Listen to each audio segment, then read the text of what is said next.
I recently had the immense pleasure of attending the Sonic Symphony tour last January for the Kansas City, Missouri show. For those not from the States, and for those from the States, yes, there is a Kansas City, Kansas, and Kansas City, Missouri. KC Mo is way bigger and what people are probably talking about when mentioning KC. There's your geography lesson. I don't believe I've spoken about it on this channel before, but I'm a pretty big Sonic the Hedgehog fan, ever since I was a kid. Growing up with the PC ports of the Genesis games, the official Sonic the Hedgehog movie, not that one, but the one you could rent on VHS from Blockbuster, the namesake of the channel definitely has roots in Sonic Mania. I was all over it. Sega had created the perfect intellectual property to hypnotize myself and children around the world to convince their parents to open their wallet and to one day open their own. So like clockwork, I bought tickets the day I got wind there was going to be a show in my city featuring classic and modern Sonic tunes. At face value, the show isn't what you might expect. I went with my fiance, who has your average passing familiarity with the franchise, and the vocal portion of the show really caught her off guard.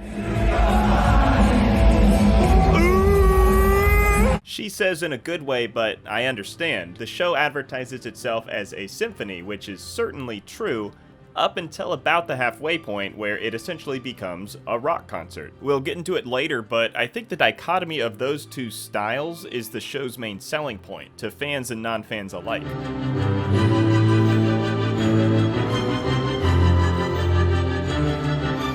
Before I give my personal symphony-going experience, let's take a look at the origins of the symphony. Something like this isn't funded and organized overnight. It took a lot of the right people being in the right place at the right time. Back in early 2021, the 30th anniversary for the original Sonic the Hedgehog on the Mega Drive or Genesis, depending on your region, was quickly approaching, and the Sonic fanbase was in this weird limbo of content releases. The live-action movie had just released the prior year with a rough first trailer, but ended up being received, for the most part, positively from both critics and fans. The last mainline game to release was Sonic Forces in 2017, and apart from DLC for Sonic Mania and a racing game, there hadn't been any news on a new mainline Sonic title currently in the works, so it was only natural we'd expect to see some kind of game announcement on Sonic's 30th. This certainly wouldn't be anything new for Sega, as there had always been some kind of promotional game release for these sorts of milestones. Sonic Adventure 2 on the Dreamcast released for the 10th anniversary, Sonic 06 for the 15th, Sonic Generations for the 20th. For the 25th, we have Sonic and Mario at the 2016 Olympic Games in Rio, and Sonic Boom Fire and Ice for the 3DS.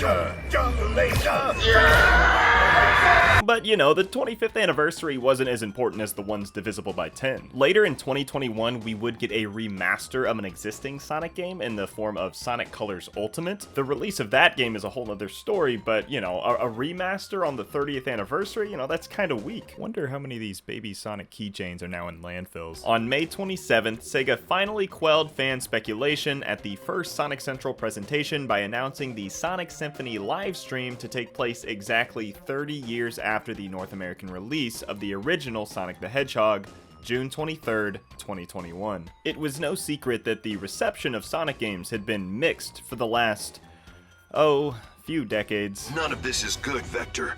That's why it's called war. So the decision to celebrate the most consistently solid aspect of the games, the music, was very well received. It also didn't hurt that the Sonic Central presentation gave us our first look at what would be Sonic Frontiers. Leading up to the anniversary, a small taste of the symphony was highlighted in the 2021 Summer Game Fest. We have Sonic the Hedgehog, and later this month, we are honored to be premiering the full Sonic Symphony performance. But right now, here's the Philharmonic Orchestra in Prague performing the music of Sonic Unleashed.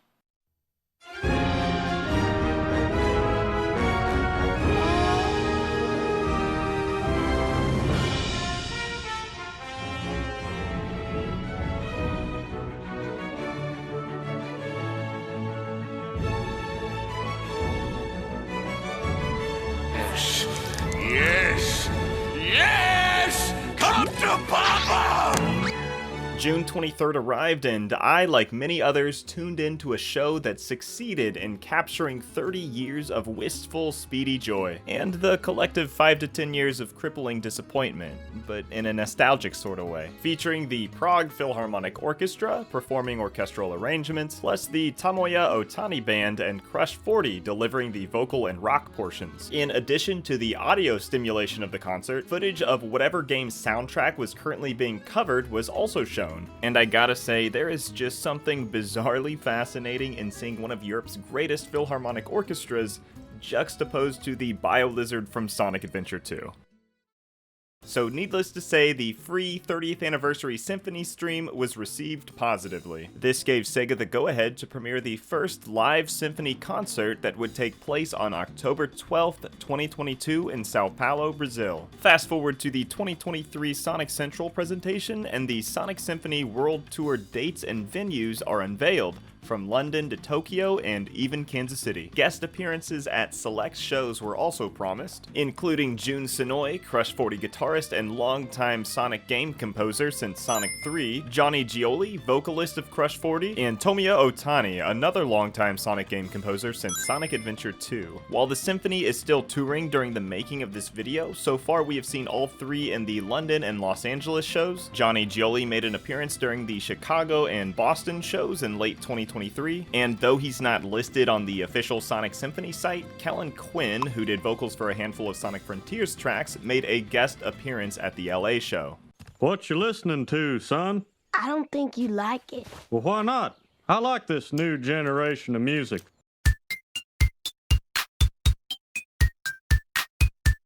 Mother of God, it's all toilet sounds. So Shanmania, what about the Kansas City show? The vanilla, no guest star Kansas City show. Well, let's get into it. First off, big shout out to Lane04M for the footage being used. It looks way better than what I got on the balcony, and I'm sure people don't want to hear me singing Live and Learn. Speaking of seating, I would suggest to not cheap out. If your venue is similar to the Kansas City Music Hall, which seats about 2,400, just get as close as your budget allows, because it's going to make the vocal performances sound so much fuller. Before I get into the good stuff, let's get some cons and nitpicks out of the way. Merch and programs. I would have loved if they handed out programs prior to the show. You know, just a little booklet with some artwork, members of the tour, and a track list. I'm not sure if other cities got programs. I know the track list has been tweaked from show to show. Perhaps that's why they couldn't create one universal program, but you know, either way, it's just a small nitpick, not a big deal. Merchandise, I mean, I'm pretty forgiving on merchandise. Apparently they did try to sell merchandise at one of the London shows, but it sold out so fast, and people who had early access tickets couldn't buy anything, and they had to give online discount codes. It would have been pretty cool to see a booth, but I doubt the tour wanted to lug around all those hoodies. I'm sure the higher-ups have a lot of confidence in the online merch store. Your loyalty and dedication is not lost on us. Getting into the meat of the symphony, I'm not going to speak on every single track that was covered. All of the live shows so far have been built off the foundation of the 30th anniversary show. So I don't want to retread ground here. I want to stick to things that stuck out to me during my live show experience that I could not have gotten from the 30th anniversary stream. This is an evolving symphony, so there has been additions and reorderings to the set list from show to show. If you're curious to see each show's set list, there is a link in the description to the Sonic Fandom Wiki that has a really nice chart showing exactly that.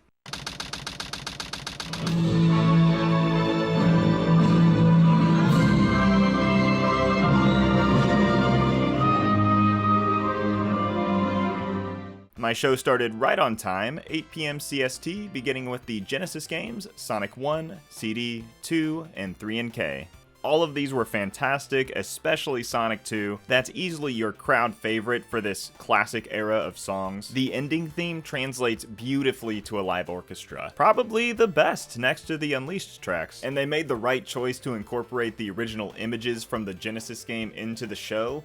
It's just like the tiny little monochrome PowerPoint presentation of Tails getting into the tornado, but my goodness, it hits hard. To back up a little bit, I don't want to totally skip out on Sonic 1. This game and its soundtrack age like a fine wine. Labyrinth Zone is one of my favorite tracks in the entire series, and the rendition of Scrap Brain Zone is menacing and wondrous at the same time.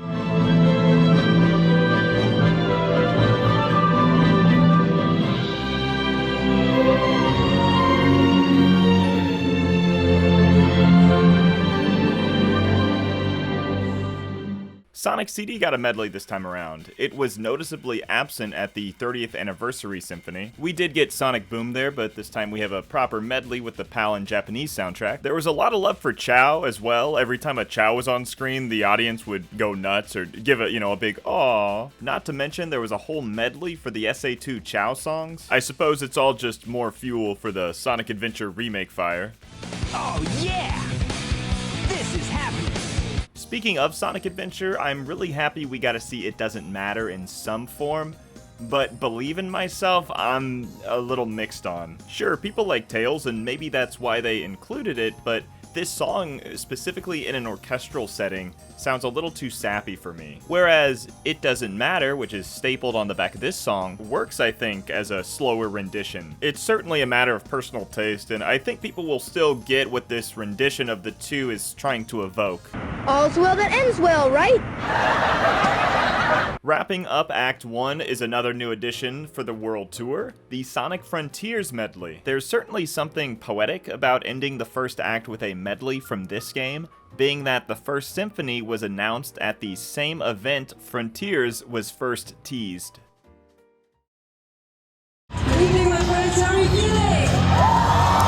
I Am All of Me from Shadow the Hedgehog was used to open Act 2, which is an absolute slap to the face to Act 1. I mean, it's a pretty ballsy move to skip right to Shadow when there's plenty of solid picks from Adventure and Heroes that might serve as less of an abrupt transition. I'm not saying one approach is necessarily better than the other, it's just going for Shadow is like taking your first dive in the deep end. Providing the primary vocals for all of the songs except for his world was metal vocalist Adrian Cohen. I'm not a metalhead myself, but Cohen seems to be well established in the metal scene, specifically symphonic metal, and known for her range to go outside of it. All in all, I was very impressed by her performance, very talented individual. Plus, it was nice to have a twist on all these songs that are predominantly sung by males. I mean, don't get me wrong, I would have loved to have seen Johnny and June out there as they wrote most of these songs, but I understand, mans can't be everywhere. So major props to Adrian picking up these songs that somebody else wrote and having fun with them. It also happened to be her birthday the next day, so Casey did get one unique performance no one else got, and that was Happy Birthday.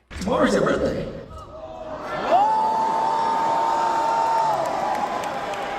And I have a birthday gift.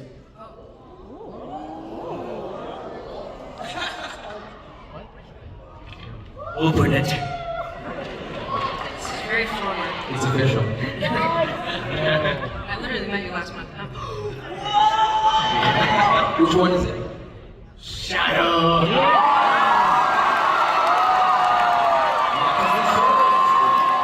You're not alone if you thought that was about to be the most awkward proposal ever. But in all seriousness, that was a very nice gesture from the producer/guitarist, Shoto Nakama. Speaking of, big shout out to the other tour members and the orchestra, truly a group of very professional and talented individuals.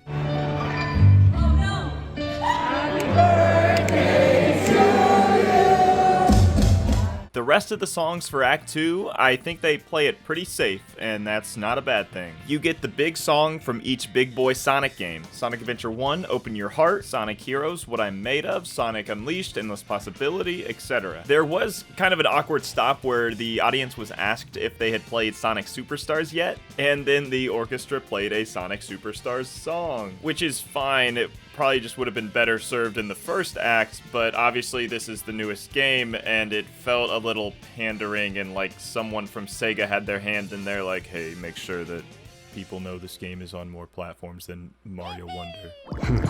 I didn't expect the inside of the mines to be like this. This is gonna be tougher than I thought. I ain't let it gonna get to me, but I was pretty disappointed that only Chicago got a rendition of Pumpkin Hill. If they would have done like one of those per concert, just one curveball out there, even if the performance was kind of shitty, like that would have been awesome.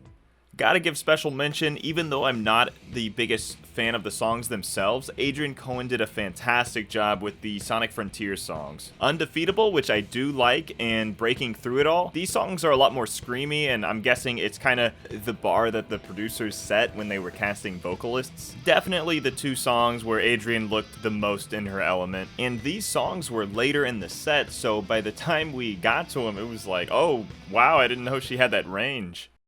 Before we get to the finale, I want to bring up the performance of His World. The vocals were actually done by the bassist, Luis A. Ochoa. The first minute of that song, it's like an Eminem rap to me. It's too many words too quickly, so mad respect to Luis for his performance. Much like the Symphony live stream, every single show has ended with Live and Learn, and almost all of them, the penultimate song has been Escape from the City, both from the 3D goated game Sonic Adventure 2. This is the part of the concert where you truly get what you pay for. Nearly everyone, except for like this kid's mom in front of me, knew the words to Escape from the City, and it was hard to hear the vocals from the stage. Watching Lane 04M's video back, it sounds much better than I remember. I still had a fantastic time during the finale, and there is no better way to end it than with these two songs. My fiance actually requested that we listen to the original rendition of Live and Learn on the way home.